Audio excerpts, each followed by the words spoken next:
सास नंबरी, बहू 10 नंबरी। पूरे घर में मालती देवी का हुक्म चलता था। अपनी बड़ी बहू को वो टीवी के रिमोट की तरह कंट्रोल करती थी। चलो, देर हो रही है। 12 बजे से पहले लड़की वालों के यहाँ पहुंचना है। हाँ हाँ, चलती हूँ। मैं तो भगवान से बस ये दुआ कर रही हूँ कि जिस तरह मेरी बड़ी बहू मेरी मुट्ठी में है, उसी तरह मेरी छोटी बहू भी मेरे इशारे पे नाचे।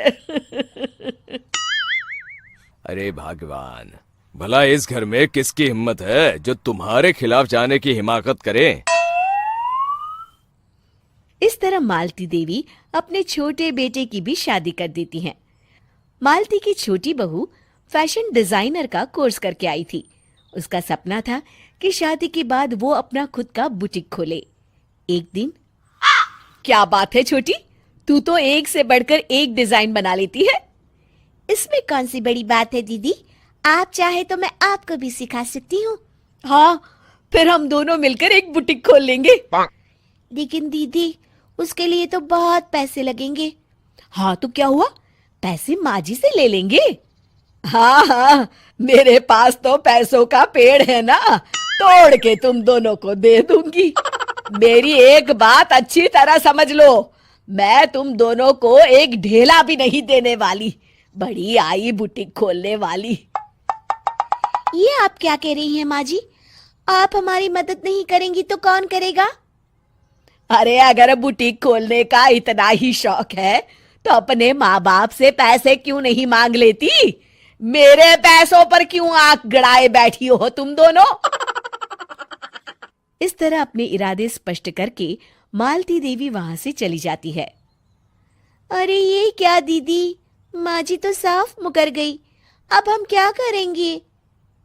तू चिंता मत कर, बुटीक तो खुल के ही रहेगा।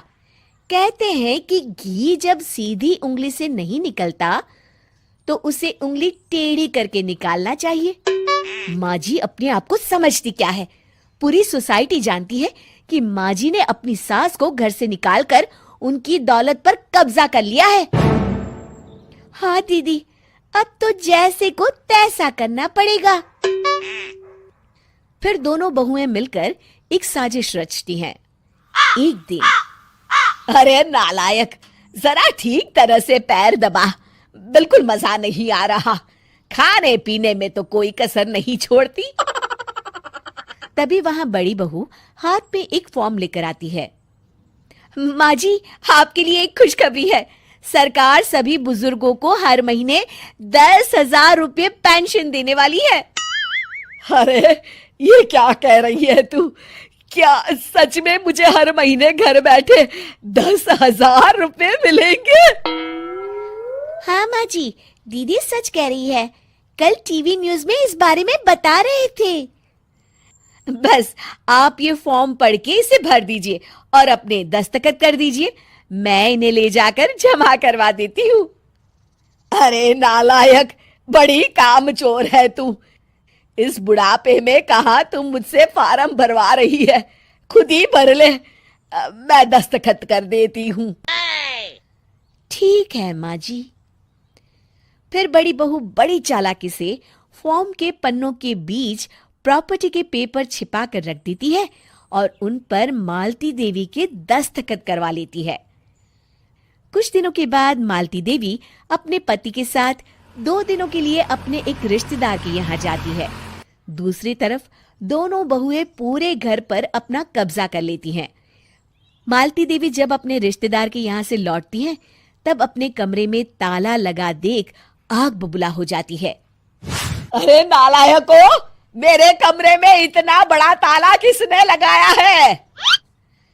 माँ जी, ये कमरा तो मैंने अपने बेटे रोहन को दे दिया है और आज से आप बाहर कोने में जो छोटा कमरा बना है ना, वहां रहेंगी। अच्छा, मैं उस सड़ेले कमरे में रहूंगी है? तेरी ये कहने की हिम्मत भी कैसे हुई? और मेरी इजाजत के बिना मेरा कमरा देने वाली तू होती कौन है? लगता है तू भूल गई, इस घर की मालकिन मैं हूं। तभी वहां छोटी बहू आती है।